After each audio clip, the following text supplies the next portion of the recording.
This is Las Vegas Real Estate Now with local real estate expert Harvey Blankfeld. Where we want to educate you about our market, empower you to make wise decisions, and help you engage with our expert contributors. I just saw this article recently, and I clipped this out of the RJ. I was going to talk about this today anyway. Might as well mention it.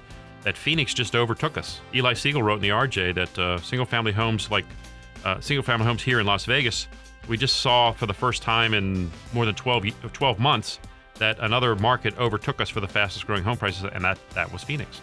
Last week we had a Phoenix realtor on. Right. Rebecca was here last week, and she was terrific. So what does that mean for us? Okay, the other thing, John, I'm glad to hear that. By the way, I don't want us to have the fastest growing house prices. I agree. I think it scares people. I like slow and steady. Yeah, you know. Yeah, and it wasn't crazy growth. I mean, it's been slipping late. You know, right. Last year we had double-digit appreciation year over year. Then now we're down to 4s and 3s and 5s.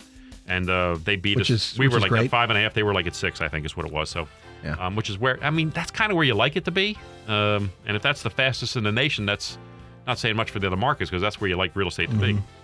But here's the thing that was interesting to me. I read this in a national publication that dropping interest rates is not spurring the kind of buyer growth that we would like to see. In the past. Yeah, it's just not seeing. And part of that is because anyone under 35 has never seen anything more than 5% ever. I mean, right. And so they don't 5, 4, 3, whatever. They're like it doesn't. It's not as noteworthy when compared to 8 or 7 or 6, right? Or 11. Sure. Right. So they haven't seen those crazy interest rates. So while I think it helps, and certainly for someone who's owned a home for a while and maybe they bought it at 4.5 or 5% interest rate, and they can see an interest rate in the low 3s or even if, like you said, maybe it gets to 2 something. My goodness, you got to look at a refi then and move all that money around and get it cheaper. We've been talking about the Raiders and the stadium for a while now. There was an interesting article by Richard Bellata in the RJ about the fans talking about their ideas on tailgating. This is a real issue for us in Vegas because honestly, if you have an NFL experience or a football experience, even especially college too, tailgating is critical. Is it critical to the experience of going to a football game? Jeff will tell you go to Kansas City. I mean, they're barbecuing everything out there. Here's what they're talking about. They're saying, look, the parking lot's not going to be big. We know that. It's going to hold limited parking. Yeah, I think it's like they said it could hold up to 11,000 vehicles.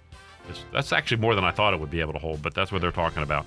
But there's just certainly not going to be enough room, and they wished they had gotten their Valley High golf club. The proximity would have made it perfect. This one Raider resident and season ticket holder, John Vizcarra, provided a wish list. And he said, number 1, room to breathe. He says he hates being packed in tighter than a cheap flight.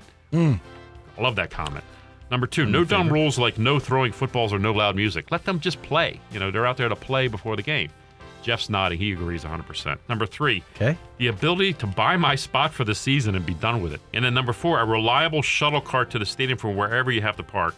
So even if you're in the parking lot, he wants a shuttle. I think I'm getting the idea he doesn't want to have to walk too far after, right? Because it can be pretty far. It really can. Even if you're in the parking lot, it can be a walk. It can be a nice little haul. And number 5, he says a Raiders fans only lot. He doesn't want the other teams to be intermingled with the Raiders fans, which is an interesting concept. Kind of weird because that can be problematic. Especially here. Think about Vegas as a visiting site. I mean, everybody in our division, the Chiefs, the Chargers, Denver, the Broncos, when they play their games here, there's going to be a lot of fans from those cities who are buying tickets here, and there's going to be a lot. If I'm an NFL fan and I want to go to another city, where do I want to go? I want to go to Vegas. Especially in the winter. This has been Las Vegas Real Estate Now. Thanks for listening, and remember to tune in every Saturday at 11 a.m. on 101.5 FM, 720 AM KDWN.